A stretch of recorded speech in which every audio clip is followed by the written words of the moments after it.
Hey everybody, I'm Daniel here at the Fire in the Hell 03 channel.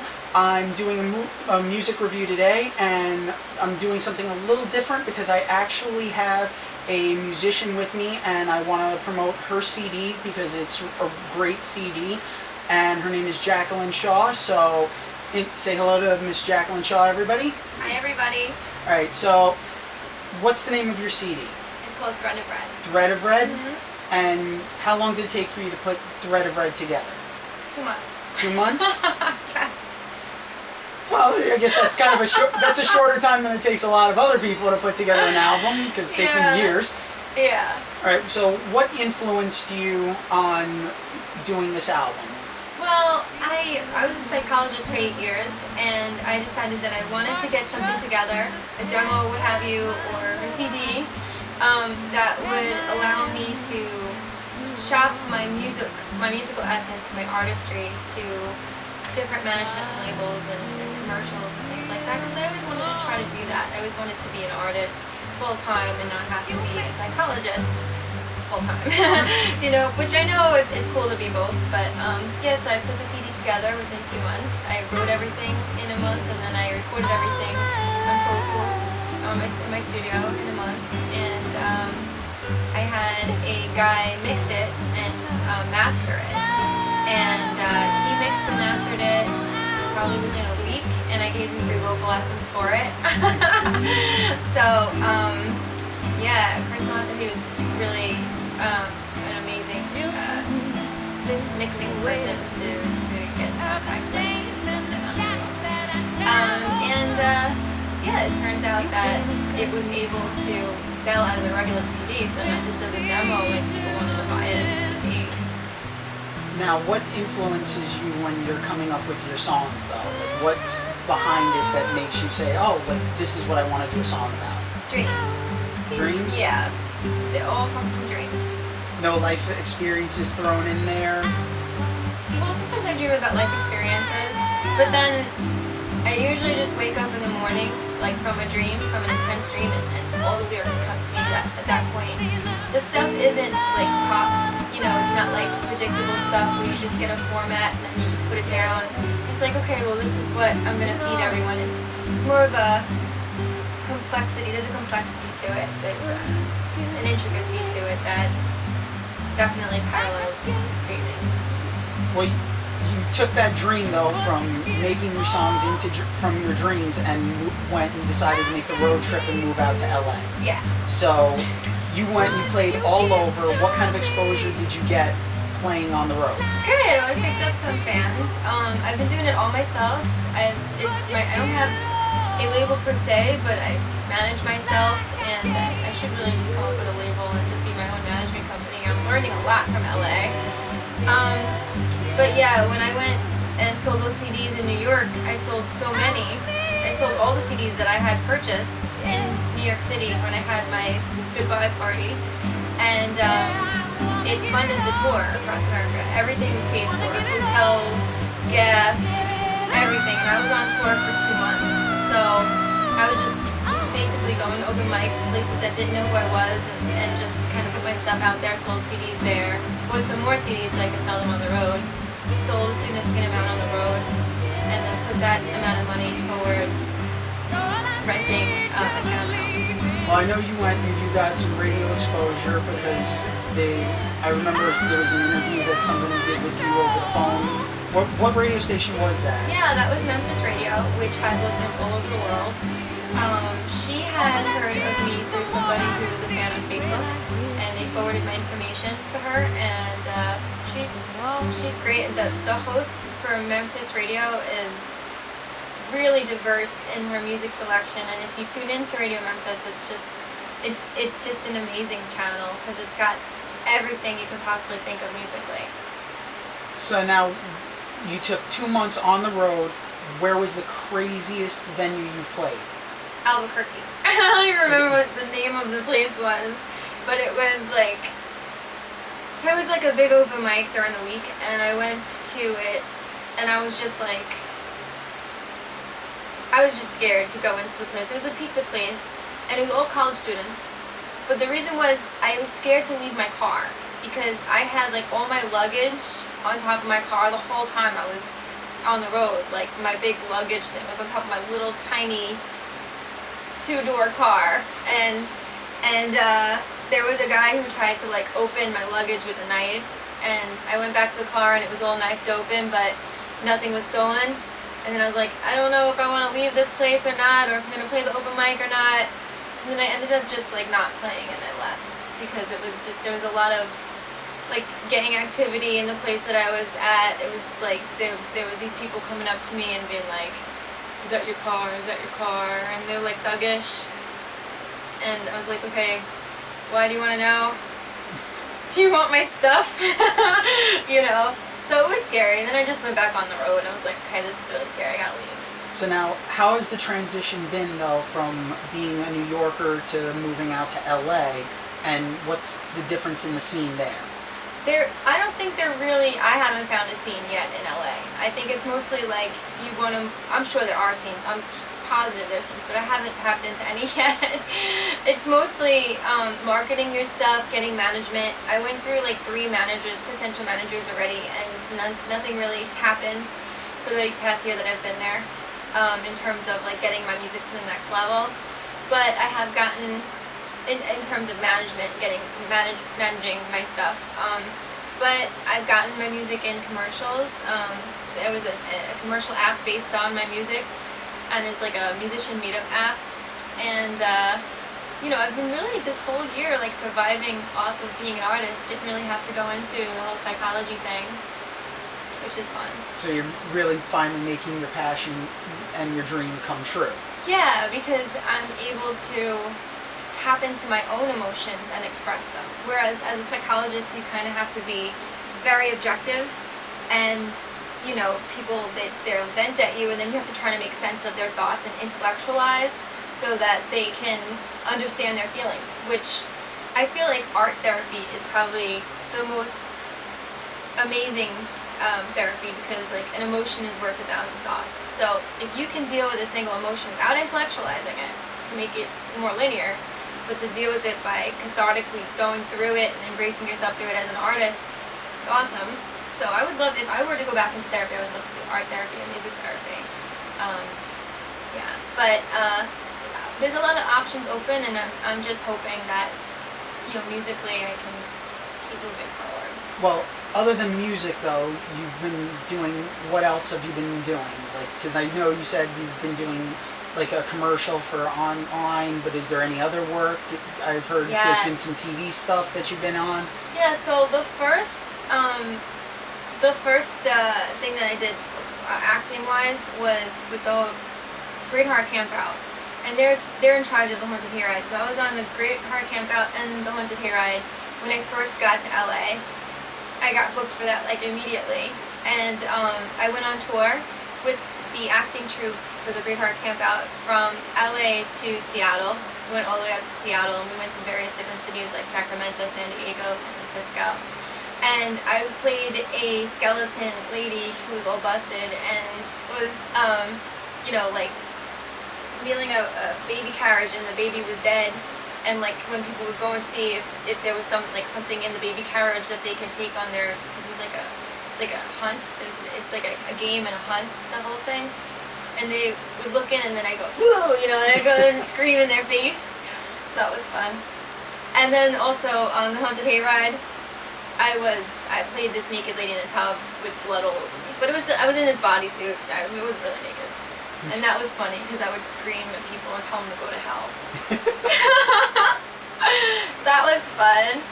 And then also I was a consistent extra on The Mentalist, an FBI agent. So you would see me, my backside, going back and forth in the office. I'm probably the only person that was an extra with long brown hair, so if you see a shadow with brown hair, that's me. And then also, there's just so much stuff that went on. And I was in a bunch of movies. I was in this movie, Straight Outta Compton, which is based off of a rap group, and I had a crazy experience there too. Yeah, that's on set. that's the NWO movie that they're doing. That one I know that one's coming out because I think they just finished everything up recently. Because most of the time I'm doing reviews for movies anyway, so Yeah. I'll probably end up watching that one at some point.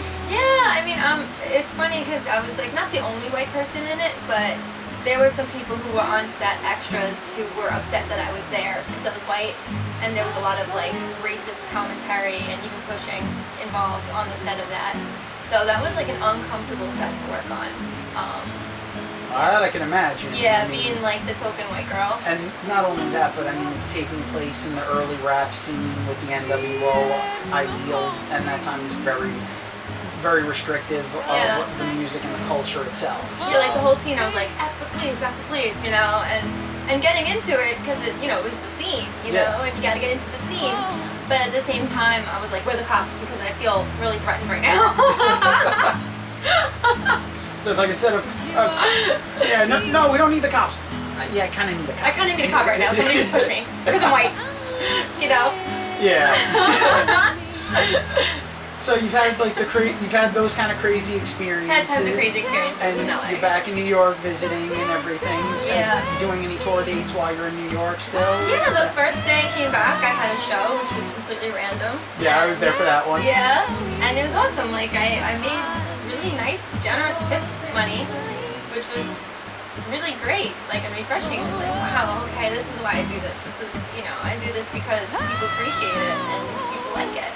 Well, how did it feel though coming back and dealing with some fans that you haven't seen in a while that you know that have been to your shows before? I love it. I love them. Yeah, that's why I do it. You know, and it's funny because I've been doing music since I was 21, like early on. When I first started, when I picked up guitar, my fingers just knew it. They just knew the guitar already. So for me, it was like, I feel like I'm destined to do this, and there's people who want me to do it, and they love what I'm doing. I have to do it for them, you know? So, I mean, that's, and also I have to do it because I just love doing it. You know, it's like the one thing I found in my life where I feel blissed out when I'm doing it, you know? So, you know, it felt really refreshing to be at home with people I know, not in a strange place, not like trying to find out about people and see if I want to work with them and look in their backgrounds and all this background work. It's more like people in New York are just very upfront, and people I know, I have roots here. You know, I love New York, even though it gets rowdy. Well, it's anywhere, but I mean, especially Staten Island, you know. I love Staten Island. It's the it's the forgotten borough. Yeah, I know. I have a lot of roots in Staten Island and in Brooklyn, and I just feel like it's like one of those places that you always go back to, and as a scene, there's a music scene that I know, you know, and people are supportive, and people are always making something new, and it's not because they want money, you know, they're not like whores about it, you know, it's because they want to express something, and that's the most important thing, you know, that vulnerability and expressing something, you know, some people might not like you because you can express and they can't, you know, and you'll have haters, believe me. Haters make me famous. They make you famous. Yeah, there you go. You'll have haters, but at the same time, the lovers outrule forever. Like, they're just that powerful energy, that love that brings people together in the name of art. That's amazing. So now, other than the music and the acting, what other things do you do that people can get in touch with you and like that they can experience a different side? Okay, I do a number of things. So where should I start? Okay, I think I'll start with astrological chart readings. That was another thing I just kind of picked up on. When somebody read my chart once and then she was explaining about charts and constellations and stuff, I was like picking up a sponge. And then I just read a bunch of books about it. And then I started just doing readings with people for free.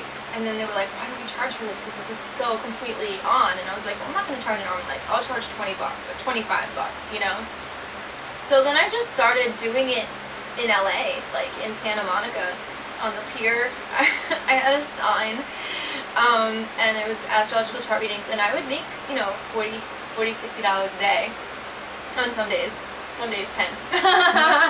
You know, just giving $10 readings, very short $10 readings out there.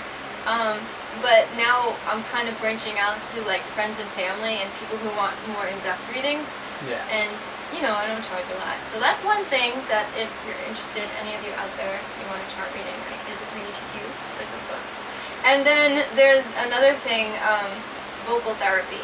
That's another thing that I do that a lot of people, they don't know their voice and they don't know how to use the correct positioning to get the best sound that they can and to feel comfortable while they sing, or even while they do voiceover work or voiceover talking or anything like that. And I have specialized in that. Like I said, under Katie Agresta, who was Cyndi Lauper's coach, and Ron Chetler, who teaches a bunch of people who are on Broadway. So, yeah, so I know a lot of great techniques for SLS, speech level singing position, and I'm willing to share. I do those vocal lessons too. Okay. Well, I'll make sure that in the link underneath the video that I'll have the links for each one of the things that you do. So if anybody wants to do a chart reading or get some vocal lessons, but you also teach guitar, right? Yeah, I teach beginner guitar because I just think teaching something above beginner level is kind of boring. I don't know why, because it gets technical and then you end up becoming a drill sergeant and it's like, nope, you gotta do it this way, and I hate that. So for anybody who wants to just get started and like actually like they just get the guitar and they want to learn. They want to have some fun with it, you know, let me just do 3 chords and I feel like I'm playing guitar. Like, yeah, I'll do that. Because then then I don't feel like a drill sergeant. I feel like I'm teaching you something you don't know yet, and you know, it's simple enough so that, you know, you can strive for it. So like basically like they'll get a lesson where it's like, oh, well, you know what? You can now play a Green Day song. Because it's just 3 chords. Yeah, and it's less stress for me. Yeah. I try to be as least stressed out as possible because you know, life is short.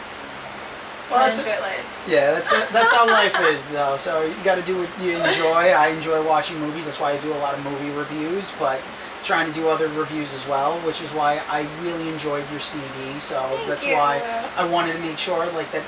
Not only I got to know about it, but I figured let's let everybody know about it. So why not? That's awesome. Yeah, I loved making that CD. Like I was on a schedule. I was like, I got to get to LA at this time. I don't know why I felt like that. I just needed to chase it for that second.